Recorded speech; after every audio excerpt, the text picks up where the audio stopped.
জয় মা তারা। আজকে আমরা তারাপীঠে তারা মায়ের দর্শন করতে যাব। নমস্কার, বি মাহাতো জয় ট্রাভেল ব্লকে আপনাদের সকলকে স্বাগত।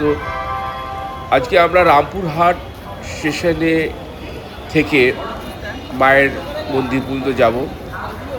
তারাপীঠের পুজো দেওয়ার উদ্দেশ্যে আজকে আমরা এসেছি। প্রথমে আমরা তারাপীঠের মেন প্রবেশ দরজার কাছে পৌঁছে গেছি। এখান থেকে মায়ের মন্দির হাঁটা পথে 5 মিনিট। আজকে আমরা তারা মায়ের মন্দিরের বিভিন্ন পূজা সামগ্রী যে বিক্রি হয় এবং পূজা কীভাবে হয় সেই সব এবং মহাশ্মশানের সমস্ত কিছু তুলে ধরার চেষ্টা করব।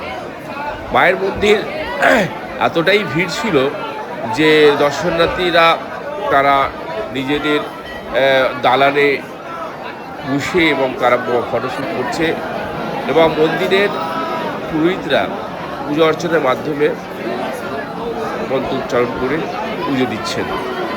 আমরা আজকে আপনাদের এই মন্দিরের পরিবেশ এবং মন্দিরের ভিড় আপনাদের কাছে তুলে ধরার চেষ্টা করছি।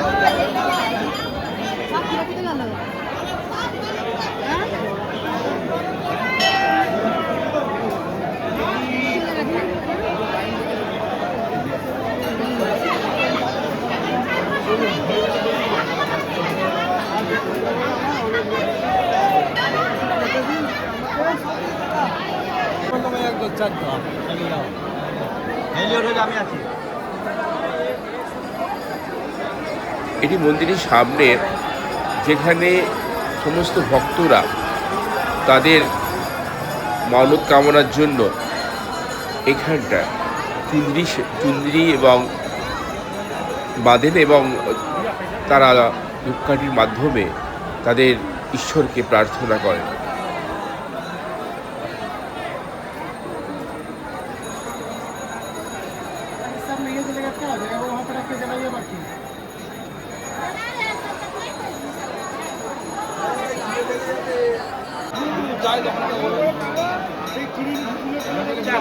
এটি মন্দিরের ঠিক সামনের রূপ, কারণ মন্দিরটি এতটাই ভাবে ব্যারিকেড করে দিয়ে আছে যে সামনে থেকে এখানে যাওয়া খুবই অসম্ভব ব্যাপার। এখানকার বিভিন্ন মানুষরা এসে তাদের সন্তান এবং তাদের পরিবারের কল্যাণের জন্য যজ্ঞ করেন। মন্দিরের ঠিক সামনেই আছে এখানে একজন রাম মন্দিরের অদূরে মূর্তি আছে, এখানে গণেশজির মূর্তি আছে।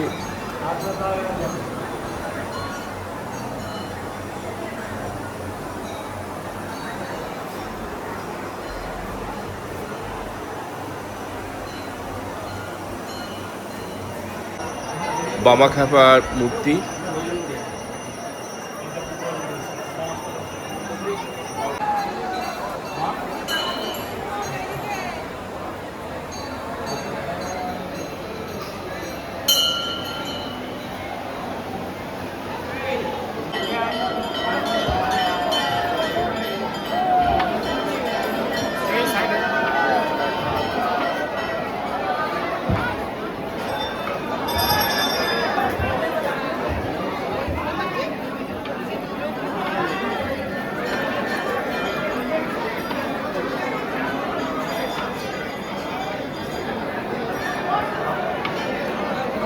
তারা মায়ের মূর্তি।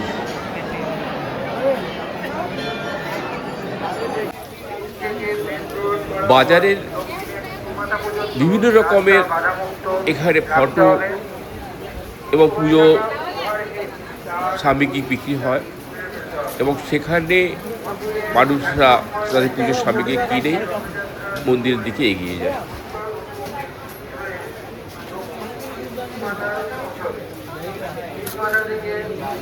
এটি শ্মশানের পথ।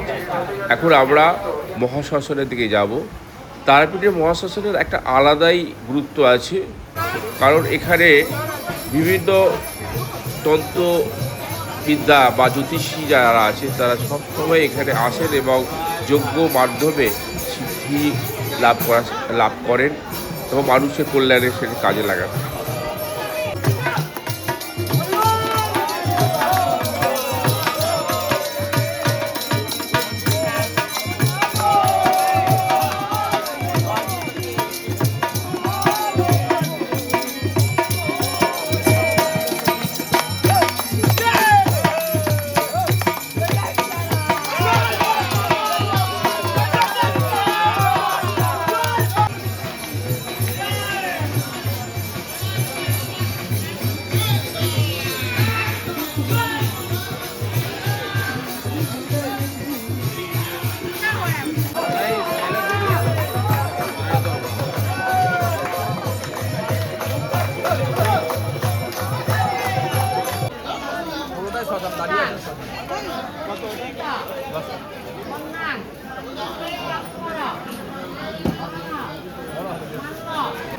শ্মশানের জায়গাটায় প্রচণ্ড ভিড় ছিল এবং সেখানকার যজ্ঞের মাধ্যমে শান্তি লক্ষ্যে বিভিন্ন মানুষরা যেভাবে তাদের পুজো সামগ্রিক নিয়ে এইসব জায়গায় এসে পুজো দিচ্ছেন দেখে মনোমুগ্ধ হয়ে গেলাম।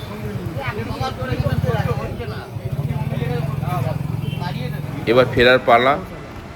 সকলকে ধন্যবাদ জানিয়ে বি মাহাতো জয় ট্রাভেল ব্লকে এখানে শেষ করছি। আপনারা চ্যানেলটিকে সাবস্ক্রাইব করবেন, ভালোবাসা দেবেন। নমস্কার।